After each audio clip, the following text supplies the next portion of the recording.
I'm Edward Lee. I'm from Berkeley, and I'm going to be talking about some work that I've done together with my postdoc, Martin Lostra, and the particular examples that I'll be talking about owe a special debt to the three people, Soroush Bateni, Christian Menard, and Alex Schultz-Rosengarten, who are listed here.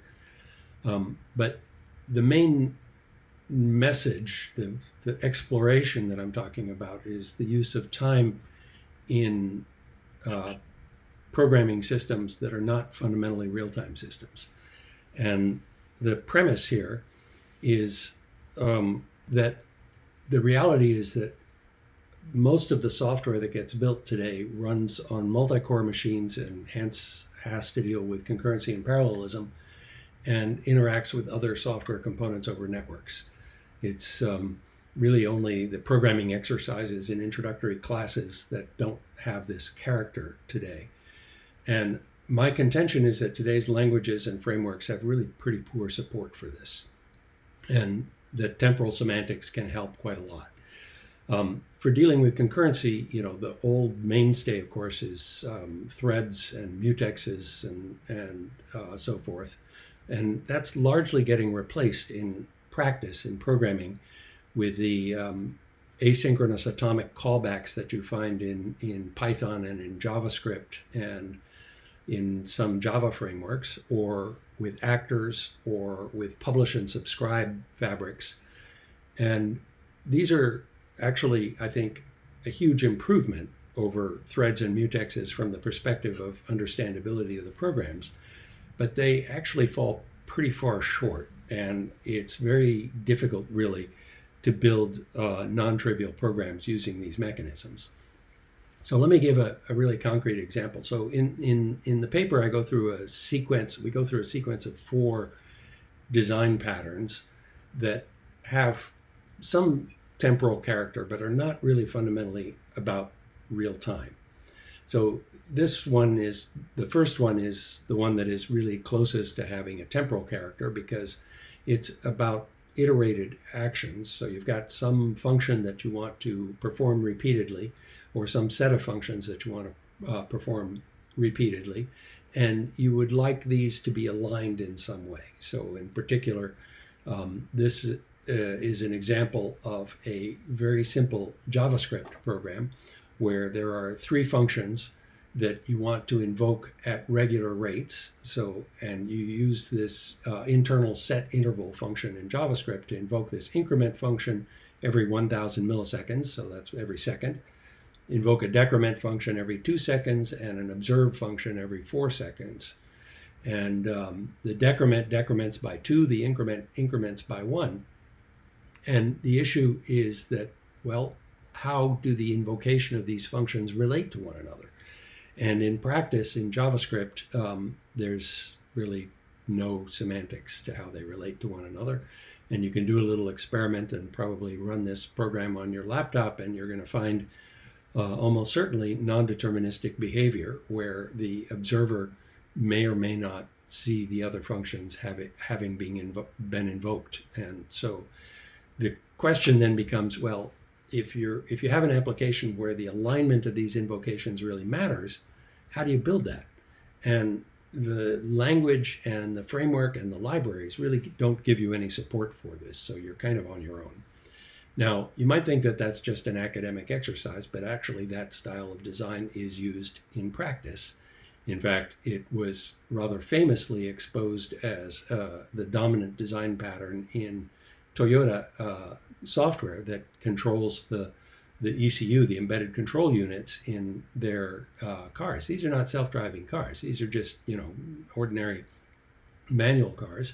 And you may remember a few years ago that there were a number of incidents of unintended acceleration that triggered a study commissioned by the U.S. Department of Transportation where they contracted with NASA to do a study of Toyota software. And the study didn't find a smoking gun, but it exposed the design style that was used, which was very much of the character that I just showed. A bunch of periodic actions with unguarded shared variables, giving what was, I think, from the designer's perspective, a laudable goal, the most recent value of a variable. You always wanted to be using the most recent value of a variable, and therefore you would have these periodic actions that would read the most recent value. And the NASA study found that as a consequence of that style of design, the software was untestable. What this really means is that the number of possible behaviors, the number of behaviors that are admitted by the design, is enormous. So you can't run standard regression tests where you check the behavior of the program against known good results, because the number of known good results is an enormous set. So the solution that I would like to propose is to introduce an explicit temporal semantics into programs. And so I will illustrate this with a project that I've been working on with a very talented international team. There's a group in Dresden, a group in Kiel University in Germany, there's a group in Dallas, and a group in Berkeley that are all currently collaborating on the development of this language. And the intent of the language, I think, to be fair, the original intent was for time-sensitive systems, but we've discovered that it's actually quite useful for a much broader class of systems. For this particular example, you can build a program similar to the one that I just showed in JavaScript, and here is the full source code of the program. Now, this is just a little bit about the language. It's a polyglot language, so it's not actually a programming language. It's a coordination language.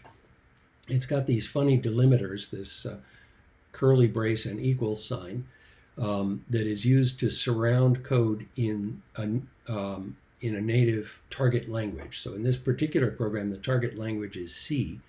And so between these curly brackets is ordinary C code that has been provided with a data structure that enables componentization of this software. So in particular, this is accessing a state variable X, and this particular chunk of C code here is triggered by a timer that is specified by this expression on line 6, where the timer is specified to have an offset of 100 milliseconds, meaning that it starts 100 milliseconds after the start of the program, and then it triggers every 100 milliseconds. Now, the key difference between this and the JavaScript program is that the temporal behavior is built into the semantics of the language, and it's well defined.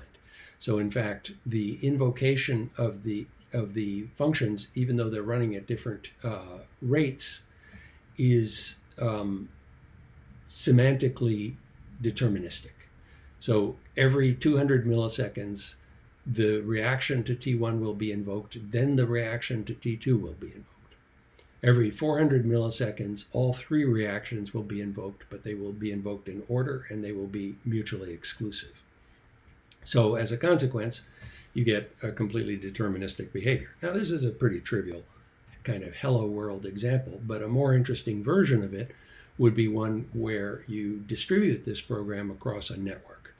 So in particular, we have built in lingua franca a mechanism to build what we call federated reactors, where instead of executing as a single program, the components are broken out into pieces that you can distribute across the network. So in fact, the way the lingua franca compiler works is that it generates, in this case, 3 distinct standalone C programs that you can launch on different network components, different networked machines, and the code generator produces the coordination fabric and the communication fabric, and consequently the work of coordinating this program is taken care of for you by the code generator.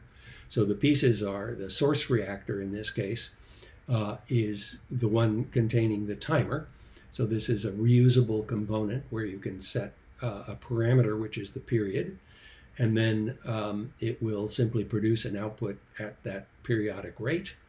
And then this reactor named X has 2 inputs, and if when an input is available on input port in1, then it does an increment by some parameterized value. When an input is available on in2, it does another increment. And when an input is available on, the observe is actually triggered by a timer every 400 milliseconds in this case.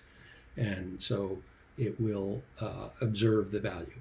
And again, this will give you a completely deterministic behavior, even when distributed across a network, even when the clocks on the machines that you're running are not synchronized with one another.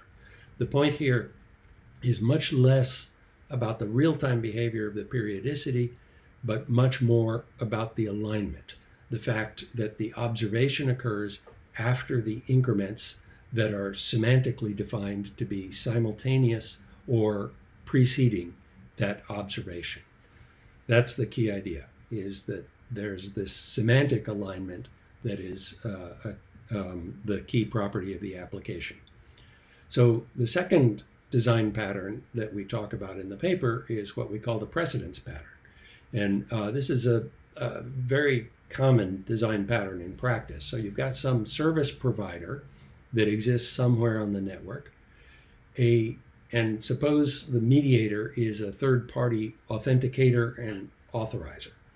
Okay, so you have some source that is requesting a service, and in order to be granted that service, it needs authentication and authorization from a third-party provider. Okay, so each of these components is running on a different machine. By the way, these diagrams that I'm showing are generated automatically from the textual source code in lingua franca.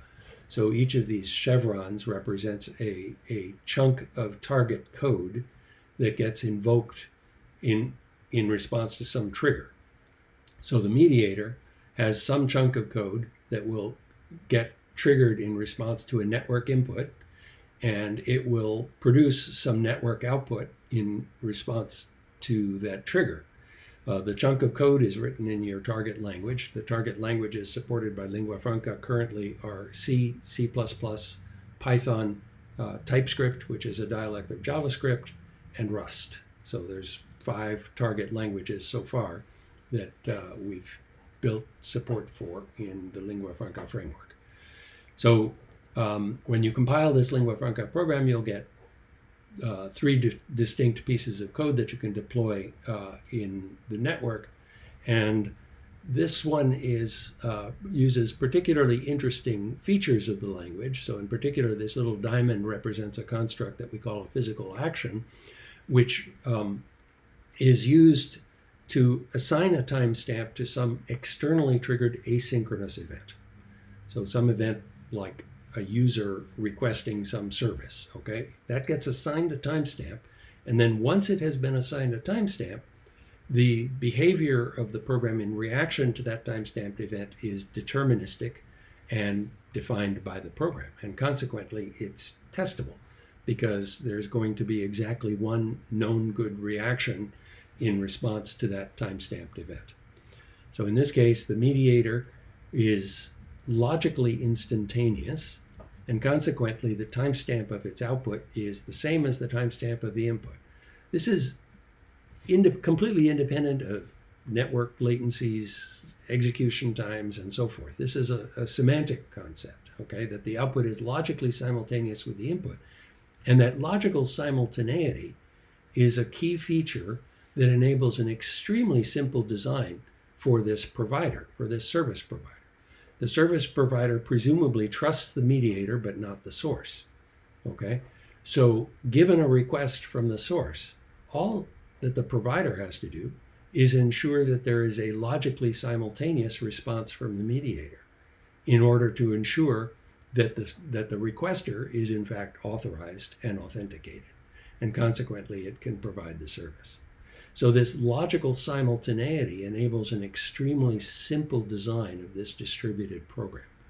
You don't really have to worry about the usual sort of very elaborate handshaking that would be required to get you the confidence that you need in order to be able to provide this service. You instead trust the infrastructure. Now, if you try to build this same kind of application in an actor framework, so this is particular source code that we built to compare how you would possibly do this in a programming language called Ray, which is all built around the actor semantics. And the fact is that the order of message delivery is non-deterministic in the actor framework. And as a consequence, this same simple design that works beautifully in lingua franca, it doesn't work at all in actors. In fact, you have to build in a tremendous amount more application logic in order to actually figure out whether the authentication and authorization that you're getting corresponds to the particular user that you're seeing a request from.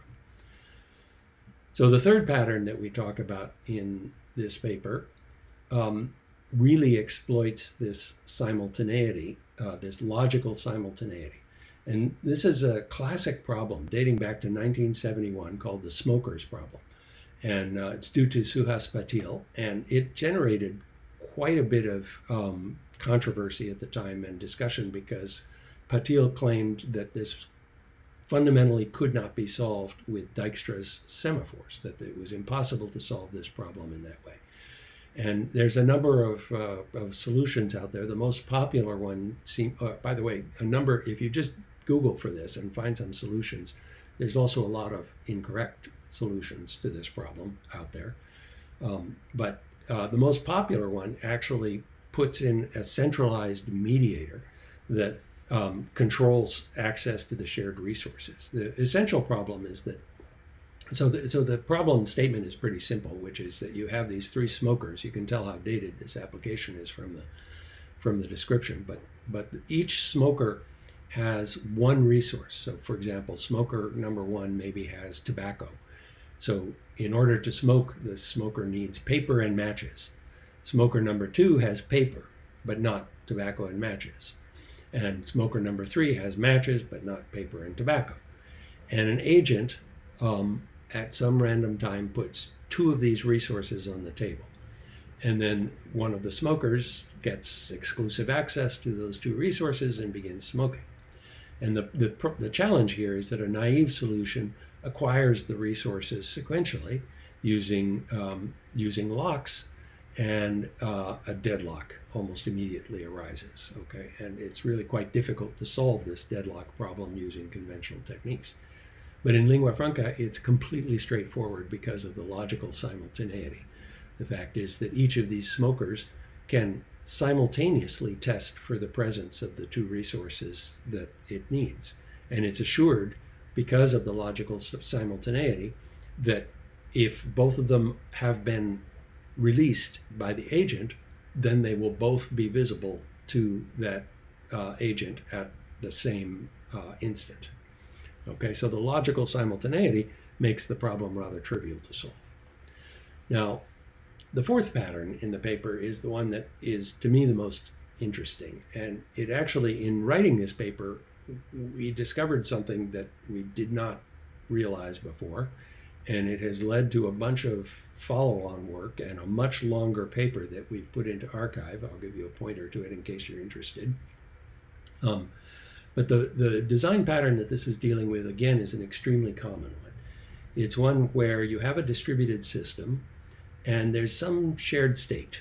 Think of, for example, a banking system, and bank balances are shared state. And you have clients, for example, clients are trying to withdraw money from ATM machines. And in order to ensure availability, even in the presence of network failures, you need to replicate the state. So the bank balance needs to be copied, and it needs to be present in distinct machines across the network. So you've got replicated state in order to be able to provide an available service, even in the presence of network failures. Okay, so that's the design pattern. So in the year 2000, Eric Brewer gave a keynote talk in which he introduced what he called the CAP theorem. CAP stands for consistency, availability, and tolerance to network partitions. And in this claim, Eric said that you can have at most two of these properties for any shared data system. He later clarified that you don't really get to choose whether you have network partitioning. Network partitioning is out of your control. Networks will fail, so you will eventually get network partitioning. And you, of course, get varying latency in networks.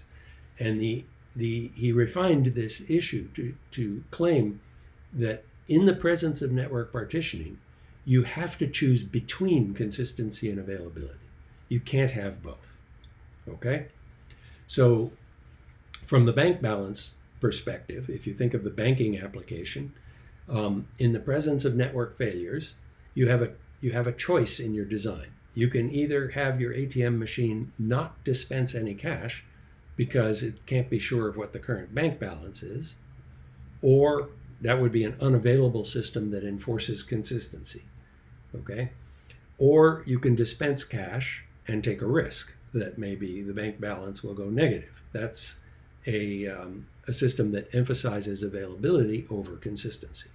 And Eric claimed, and later it was proved, that in fact you are forced to make this trade-off. There is no option. It's a fundamental property.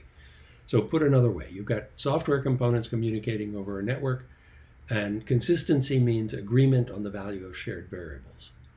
Availability means an ability to respond to reads and writes accessing those shared variables. So if you have updates to the shared variable that are occurring throughout your distributed system, the question is, how should you handle these? How do you define the update to the shared state? Well, a very common solution, in fact, is to timestamp those updates. You have to do something to define an order to those updates in order to have even have a notion of consistency. And a common solution is simply to timestamp them using some imperfect measure, local measure of time. And then you define the order of the updates to be semantically defined by the numerical value of those timestamps. So it doesn't really matter whether the clocks are well synchronized or not. You define the behavior to be based on the numerical value that is assigned to those updates. And then you design your system so that if you want to emphasize consistency, that all software components see the updates in the same order.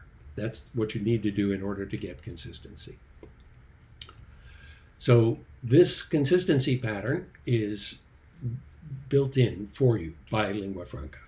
So in fact, the clients can use the same kind of physical action that I showed earlier to assign timestamps to asynchronous events. And once those timestamps are assigned, the order in which events are seen by the replicas is defined by those timestamps. And consequently, the timestamp ordering ensures consistency. And as long as your implementation correctly handles all events in timestamp order, then you will get strong consistency in this system. It turns out that has a cost in availability. Enforcing consistency will mean that your responses to users will take longer. We discovered, as a consequence of writing this paper, that we can derive a numerical relationship between these, the availability and the consistency. And in fact, we elaborated this beyond what is printed in the paper. What's printed in the paper is kind of it's not a theorem, it's an example that shows how the trade-off between availability and consistency works for this particular example. But in this archive paper, we've derived a theorem, and this A bar is a numerical measure of unavailability. The C bar is a numerical measure of inconsistency. It says, how much inconsistency am I willing to tolerate? This script L with subscript ij is measured, we call it an apparent latency between two machines. It's an apparent latency, okay? It's actually a measurable quantity. Actual latency isn't a measurable quantity. Apparent latency is a measurable quantity. One of the interesting things is that the apparent latency can even be negative in this case. If the clocks are badly synchronized, you can get a negative apparent latency. But you only get a negative apparent latency in one direction. In the other direction, you'll get a larger positive apparent latency if your clocks are poorly synchronized.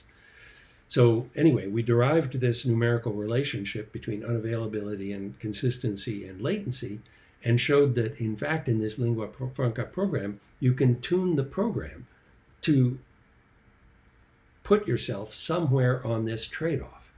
You decide for a business decision. I can tolerate a certain amount of inconsistency, and I get for that, in response, better availability. Okay, and you build that directly into the program. This has a beautiful max plus rendition in a max plus algebra. The unavailability is a vector. The inconsistency is the tolerable inconsistency is built into a matrix, and you get this very simple linear equation that relates these quantities, and it's really quite beautiful, I think. So the way that you trade off consistency for availability in the lingua franca program is simply by manipulating timestamps.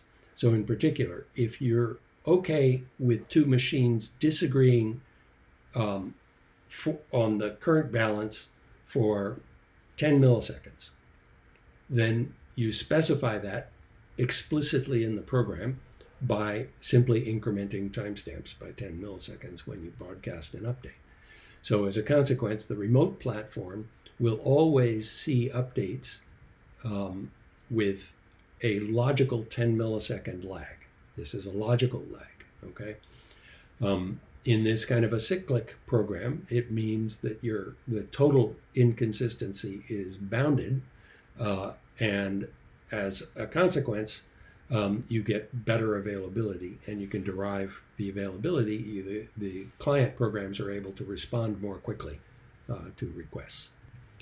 So the timestamp manipulation simply is a very straightforward way to build in what would otherwise be an extremely complicated application logic.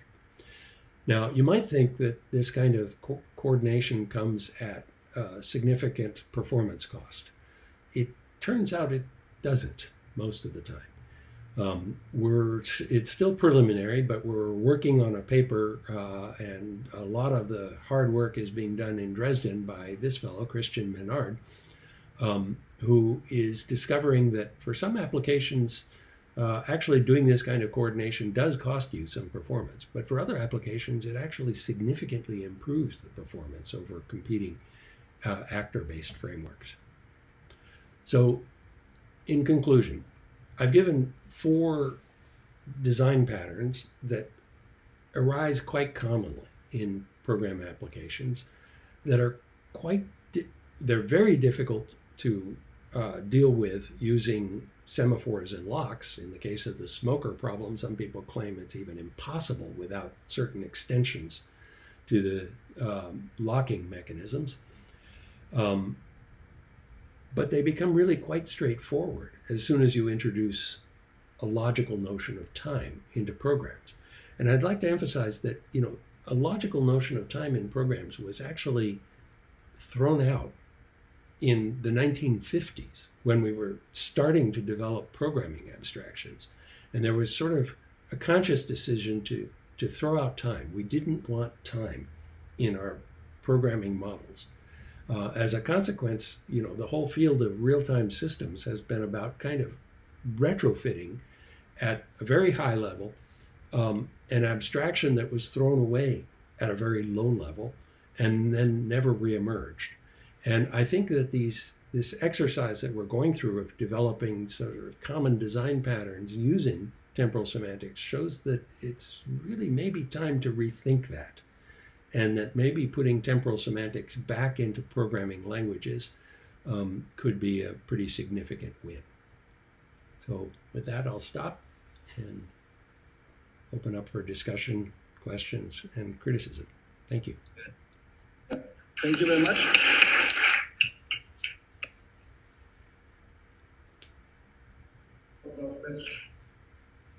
One question that comes to mind is if you have this elegant time semantics that, of course, it seems to be a simple mechanism to program or to design, but probably it's harder to implement. Or I should go here.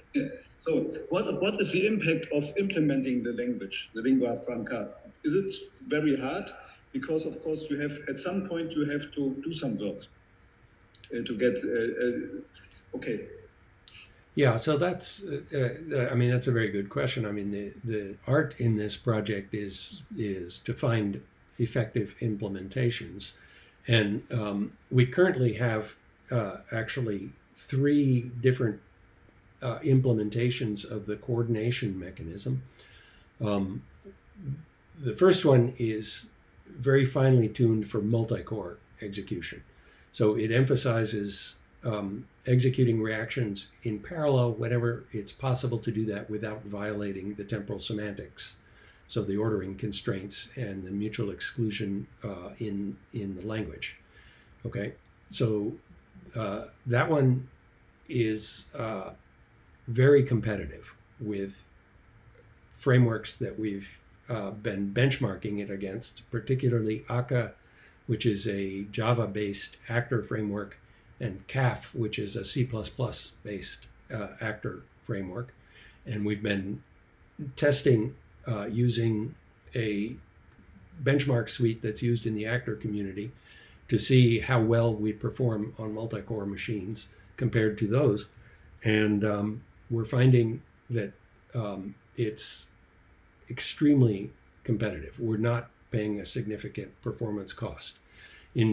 For some of the benchmarks are a little bit weird, and as soon as you introduce a temporal semantics, you actually change the behavior of the program in ways that makes it very difficult to compare performance. But for some of the benchmarks, the timing is really largely unimportant, and we make the execution deterministic, whereas it isn't in the other implementations of the benchmarks, and we still outperform these other frameworks. So yes, there's work you have to do under the hood to get a correct implementation. The other 2 implementations that we have are for distributed systems. So these are not multi-core, these are communicating over networks. And there we discovered that actually how to implement this depends a lot on whether your primary emphasis is consistency or availability. You have to choose between these from the CAP theorem. In particular, when the networks fail or when latencies get very large in the network, you're going to have to choose to either give up consistency or give up availability. And we've built 2 frameworks. This is largely the work of Sarush Bateni at the University of Texas at Dallas. And these 2 frameworks have 2 different emphases. One of them will guarantee consistency even in the presence of network failures, but at the expense of availability, which means that the program may freeze. The other one emphasizes availability, so all components keep running, but at the expense of consistency in the presence of network failures. So these 3 implementations, I think, are pretty promising that it is possible to have very competitive realizations of this technique. But this was about performance and all this. But what is about the size of the compiler or the size of the implementation? Yeah. I think that do you have experience? Is it twice the size of a standard? I mean, I saw some comparison of exactly this CAP theory. We know that from databases that you have today in the web, people make non-SQL database solutions because they want to have availability and they don't care about consistency so much. And this seems to be very related, that you try to shift along. Of course, they just go to one angle. It's not like in your case where you even can scale between the 2. And but I would be interested in the implementation itself as the person who provides for distributed system this kind of discipline. This must be from the development time quite a different effort. I mean, not the runtime of the produced code. Yeah, there are several scalability issues that are involved here, right? Because the way that lingua franca works is that because it's a polyglot language, there's a core framework that just handles the coordination, okay? And in all cases, what the code generator does is produce code in the target language. So if the target language is C, in fact, one of the reasons that we include C, even though C is pretty old-fashioned, very unsafe, is that we're very interested in deploying programs on embedded microcontrollers. And in fact, the C code that we generate is extremely compact and small. It has a very low memory footprint and a very small amount of boilerplate code that is, a few tens of kilobytes. So it's deployable on very small microcontrollers, and we've even deployed it on bare iron machines where there's no OS. So you have a certain amount more work to do in that case to provide timing services, for example, because those are usually provided by an operating system. But in the absence of an operating system, there's a layer of abstraction here where you can provide these. So the generated code is really pretty small. The compiler, the code generator itself, we have actually been running into some scalability problems. We have a very compact notation, a very compact syntax for expressing very large programs with thousands or tens of thousands of components. And our code generator does bog down in some cases with certain realizations of those patterns. And we're working on techniques to improve that. It's an interesting challenge, but we have been able to generate programs with tens of thousands of components, and it is. We show that it's possible. So there's definitely work to be done on making it more efficient, but the code generator itself can take quite a while if you have a very large number of components. And in the course of what we discussed before here also, the good thing is the users of the logical time, they have a much easier life, and all the difficult part is kind of on your shoulders. Exactly. And it's of course a big benefit that programming gets more accessible even in these complex distributed scenarios. Yeah. Is there any other question? Nobody. Yeah, that's the basic principle is to take the hard stuff out of the application logic. Yeah. Yes. So then, if there's no further question, thank you very much again. My pleasure. Thank you.